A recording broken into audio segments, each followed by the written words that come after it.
मामले की जो कड़ियाँ जोड़ रही थी, इसमें कुलदीप साहू मुख्य संदेही के रूप में उभरा था, जिसकी लगातार विभिन्न टीम बनाकर लगातार आसपास सर्च की जा रही थी। कुलदीप साहू ने अकेले ही वारदात को अंजाम नहीं दिया। कुलदीप साहू के साथ 4 और भी लोग थे, यानी कि 5 आरोपियों ने मिलकर वारदात को अंजाम दिया। इसमें एनएसयूआई का जिला अध्यक्ष भी शामिल है, वही सीके चौधरी जिला अध्यक्ष, जो 2 दिन पहले ये कह रहा था कि कुलदीप साहू मेरी कार्यकारिणी में नहीं था, मैंने कभी कोई नियुक्ति कुलदीप साहू की नहीं की है। नमस्कार, जय जोहार, जय Chhattisgarh. Surajpur double murder case में बड़ा खुलासा हुआ है। सूरजपुर पुलिस ने प्रेस कॉन्फ्रेंस करके खुलासा ये किया है कि कुलदीप साहू ने अकेले ही वारदात को अंजाम नहीं दिया। कुलदीप साहू के साथ 4 और भी लोग थे, यानी कि 5 आरोपियों ने मिलकर वारदात को अंजाम दिया। इसमें एनएसयूआई का जिला अध्यक्ष भी शामिल है, वही सीके चौधरी जिला अध्यक्ष, जो 2 दिन पहले ये कह रहा था कि कुलदीप साहू मेरी कार्यकारिणी में नहीं था, मैंने कभी कोई नियुक्ति कुलदीप साहू की नहीं की है। और इस मामले में कुलदीप साहू भी गिरफ्तार हुआ है। साथ में उसके साथ आपको बताता हूं जो 5 आरोपी है, पहले उनके नाम बता देता हूं। कुलदीप साहू पिता अशोक साहू, आर्यन विश्वकर्मा पिता संजय विश्वकर्मा, फूल सिंह पिता गणपत सिंह, सीके चौधरी यानी कि चंद्रकांत चौधरी पिता शिव प्रकाश चौधरी और सूरज साहू पिता राजाराम साहू। इन 5 लोगों के नाम सामने आए हैं जिन्होंने आरक्षक की पत्नी और उसकी बेटी की जघन्य हत्या की है और उसके बाद मारने के बाद उसे शव को घर से 5 किलोमीटर दूर जा फेंका। आपको बता दें कि उस दिन घटना क्या हुआ था, कुलदीप साहू ने इस पूरी वारदात को अंजाम क्यों दिया, किस बात को लेकर बहस हुई थी, ये भी आपको बताते हैं। रविवार को सूरजपुर के चौपाटी में एक पुलिसकर्मी से आदतन अपराधी जो कबाड़ी काम करता है, इसके साथ साथ जिला बदर भी था, कुलदीप साहू ने बहस किया और यह कहकर कि तुम्हारी पुलिस ने मेरा जीना हराम कर रखा है, जिस पर आरक्षक ने कहा मैं तो एक आरक्षक हूं, वरिष्ठ अधिकारी जो कह रहे होंगे मुझे क्या पता। तो उसने होटल में कढ़ाई में रखा खौलता हुआ तेल उस पुलिसकर्मी पर फेंक दिया। इसमें आरक्षक पूरी तरह से जल गया था, उसे इलाज के लिए अंबिकापुर रेफर किया गया था। मामले की जानकारी के बाद कुलदीप के खिलाफ तत्काल एफआईआर दर्ज की गई और उसकी जांच शुरू की गई, उसकी तलाश शुरू की गई। इस दौरान अंधेरे में वह कार में बैठा हुआ था। इसी दौरान पैदल खोजबीन कर रहे पुलिस वालों पर उसने गाड़ी चढ़ाने का प्रयास किया। इसमें वो आरक्षक भी शामिल था जो आरक्षक की पत्नी और बेटी को इसने मार डाला। आपको बता दें कि पुलिस वालों पर गाड़ी चढ़ाने का प्रयास किया। इसी बीच शहर से बाहर महगवा स्थित प्रधान आरक्षक तालिब शेख के किराए के मकान का दरवाजा तोड़कर अंदर घुसा कुलदीप साहू। ये बदला लेना चाह रहा था और इसीलिए दरवाजा तोड़ने के बाद अंदर घुसा। तालिब शेख की पत्नी ने अपने पति को कॉल करने की कोशिश की लेकिन बात नहीं हो पाई। कॉल भी किया लेकिन बात नहीं हो पाई। उसके बाद तालिब शेख ने भी अपनी पत्नी से कांटेक्ट करने की कोशिश की लेकिन उसकी भी बात नहीं हो पाई। इसके बाद प्रधान आरक्षक को अंदेशा हुआ और वो घर पहुंचा, जहां प्रधान आरक्षक शेख ने देखा कि घर में खून फैला हुआ था, बीवी और बच्ची घर पर नहीं थे। वहीं घर के बाहर चाकू मिला, काफी सरगर्मी से तलाश शुरू की गई। पत्नी और बेटी की लाश शहर से महज 5 किलोमीटर दूर मिली थी। आईजी अंकित गर्ग ने मामले का खुलासा करते हुए बताया कि इस मामले में 5 आरोपियों को गिरफ्तार कर जेल भेजा गया है।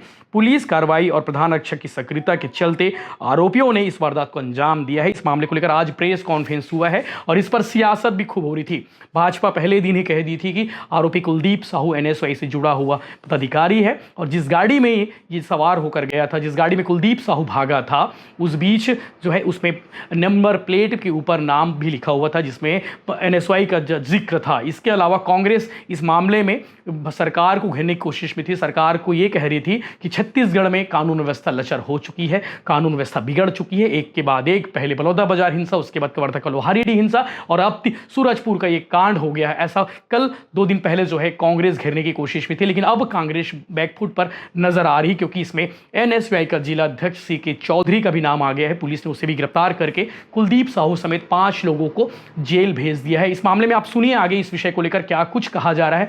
आईजी अंकित गर्ग ने प्रेस कॉन्फ्रेंस की, एसपी वो भी मौजूद थे, उन्होंने प्रेस कॉन्फ्रेंस में क्या कुछ हुआ, 5 आरोपियों को खड़ा किया गया और 5 आरोपियों के चेहरे जो है आप देख सकते हैं किस तरह से वो आरोपियों जो है खड़े हुए हैं और उन्हें जेल भेज दिया गया है। इस विषय को लेकर डिटेल और भी जो जानकारी है वो आप प्रेस कॉन्फ्रेंस की इस वीडियो में देखिए कि इस मामले को लेकर पुलिस ने क्या कुछ कहा है, आईजी साहब ने क्या कुछ कहा है, एसपी ने क्या कुछ कहा है। मामला बड़ा है, आपको हैरानी होगी, इससे पहले कभी नहीं, चाहे ना छत्तीसगढ़ में ना ही देश में किसी पुलिसकर्मी से बदला लेने के लिए उसके परिवार को चोट पहुंचाई गई हो। इवन नक्सलियों ने भी कभी इस तरह की वारदात को अंजाम नहीं दिया है। उनका मुकाबला, उनका जो लड़ाई होती है वो पुलिसकर्मियों से होती है, तो पुलिसकर्मियों को ही टारगेट करते हैं। लेकिन पहली बार है कि किसी पुलिसकर्मी के परिवार पर चोट पहुंचाई गई है, पुलिसकर्मी के परिवार की हत्या कर दी गई है। ये अपने आप में बड़ा मामला था। देश में ऐसे बहुत कम मामले देखने को मिलते हैं। इस तरह के मामले आपने फिल्मों में ही देखा होगा, किसी बदला लेना होता है तो किस तरह से परिवार को टारगेट किया जाता है। लेकिन ये पहला मामला है कि जिसमें आदतन अपराधी एनएसयूआई का पदाधिकारी कुलदीप साहू ने किस तरह से अपने साथियों के साथ मिलकर शेख तालिब के परिवार को जो है मार डाला, तलवार से गला रेत कर काट डाला। ये डिटेल स्टोरी आप आगे देखेंगे। इस विषय को लेकर प्रेस कॉन्फ्रेंस में क्या कुछ कहा है, इस पर हम लगातार आपको अपडेट्स देते रहेंगे। आज प्रेस कॉन्फ्रेंस हुआ, इस पूरे मामले का खुलासा हुआ। जब इसको देखा गया तो इसके द्वारा उसे पकड़ने का प्रयास किया गया कुलदीप साहू को, जिस पर कुलदीप साहू द्वारा उसके ऊपर खोलता हुआ तेल फेंककर उसे गंभीर रूप से आहत किया गया और वहां से ये लोग फरार हो गए। तत्पश्चात जब पुलिसकर्मी इनकी आसपास तलाश कर रहे थे तो इनके द्वारा स्विफ्ट डिजायर कार से पुलिसकर्मियों पर कार चढ़ाकर उनकी हत्या का प्रयास किया गया। चूंकि वह दुर्गा विसर्जन का समय था और उस वक्त भीड़ थी और वहां से वो भाग रहने में सफल हुए और उसके पश्चात पुलिस द्वारा इनका पीछा किया जा रहा था, किंतु ये गांव करवा चौकी लटोरी के पास पुलिस को चकमा देने में सफल रहे और फायरिंग करते हुए वहां से फरार हुए। इसी बीच प्रधान आरक्षक तालिब शेख के जो वो अपने घर पर गया तो घर पर काफी खून बिखरा हुआ था और वहां पर उसकी पत्नी और उसकी पुत्री नहीं थे। अनहोनी की आशंका थी। तत्काल वहां पर आसपास सर्च किया गया। सुबह को उन दोनों के शव पास ही वहां से लगभग 5 किलोमीटर दूर ग्राम पीड़ा से बरामद हुए।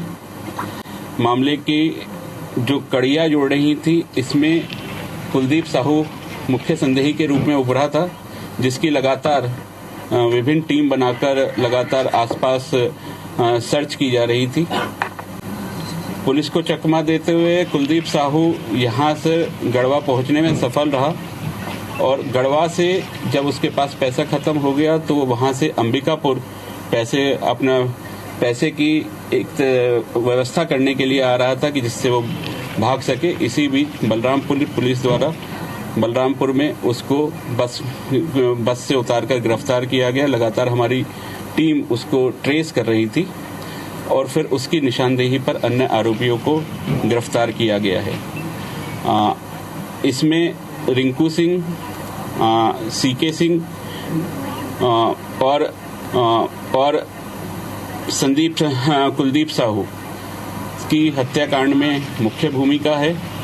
गोल्डी साहू की भूमिका भी हत्याकांड और उससे रिलेटेड जो घटनाएं हैं उसमें उसकी भूमिका पाई गई है।